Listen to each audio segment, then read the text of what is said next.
Hello everyone, আসসালামু আলাইকুম। Welcome to my YouTube channel. কেমন আছো তোমরা সবাই? আশা করি তোমরা সবাই অনেক ভালো আছো। আলহামদুলিল্লাহ আমিও অনেক ভালো আছি।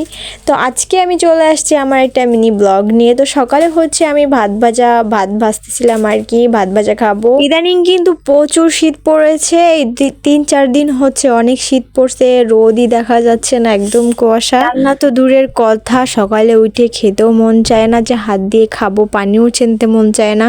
আমার মধ্যে এরকম কার কার হয় বলেন তো? কার জেলায় কিরকম শীত পড়ছে অবশ্যই আমার কমেন্টে জানাবে। ঢাকায় কিন্তু প্রচুর শীত পড়ছে। ঢাকায় কিন্তু অতটা সচরাচর শীত পড়ে না, দেশ গ্রামে একটু বেশিই পড়ে। আর কি করব, সকালে কিন্তু অনেক ক্ষুধা লাগছে, ঘুম থেকে উঠতে উঠতে কিন্তু 12টা বেজে গেছে। এখন কি করব শর্টকাটে, তাই ভাবলাম যে আজকে একটু ভাত ভাজি করি শর্টকাটে। কি করব, তাই ডিম, পেঁয়াজ, মরিচ আর লবণ হলুদ দিয়ে হচ্ছে এখন ভালো করে ডিমটা ভেজে নিতেছি। এরপরে হচ্ছে ভাতগুলা দিয়ে দেবো। আর আমার মেয়ে কি করতেছে, একবার আমার দিকে তাকাচ্ছে আর দরজায় একটা টুক্কা মারতেছে আর হাসতেছে।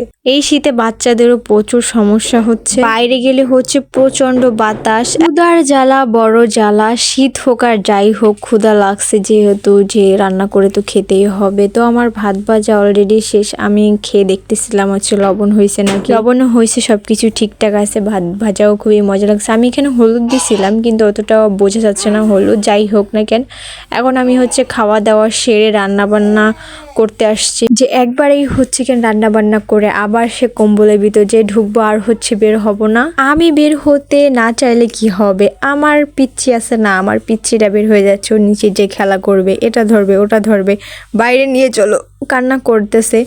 কি আর করব, বাচ্চাদের মনে হয় শীত করে না ভাই। ওদের শীত নাই, গরম নাই, পানি দেখলেই ঝাঁপায়া পড়ে। যাই হোক, বাচ্চার কথা তো অনেকই বললাম। আর আজকে হচ্ছে আমি রান্না করব সিম আলু দিয়ে, মাছ দিয়ে হচ্ছে ঝোল, মানে তরকারি। তো আমি এখন সিম আলু দিয়ে হচ্ছে ভালো করে কষিয়ে নেব। নতুন আলুর তরকারি অনেক মজা লাগে, যে কোনো সবজি আসলে মজা লাগে।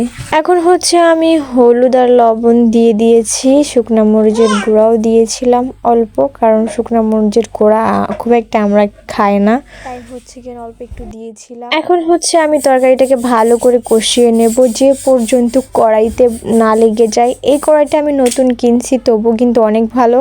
সচরাচর খুব একটা কড়াই থেকে লাগে না, মানে পুড়ে যায় না, অনেক ভালো সুন্দর রান্না হয়। যে কোনো তরকারি অনেকক্ষণ ধরে কষিয়ে আমি রান্না করতে পারি। নতুন কড়াইতে নাকি মানুষ মাছও ভাজতে পারে না, কিন্তু আমার এই কড়াইটা অনেক ভালো, আমি মাছও ভাজতে পারি। তো আমার তরকারি রান্না হয়ে গেছে। তো আজকে এই পর্যন্ত, সবাই ভালো থাকবেন, সুস্থ থাকবেন। আল্লাহ হাফেজ, বাই বাই সবাইকে।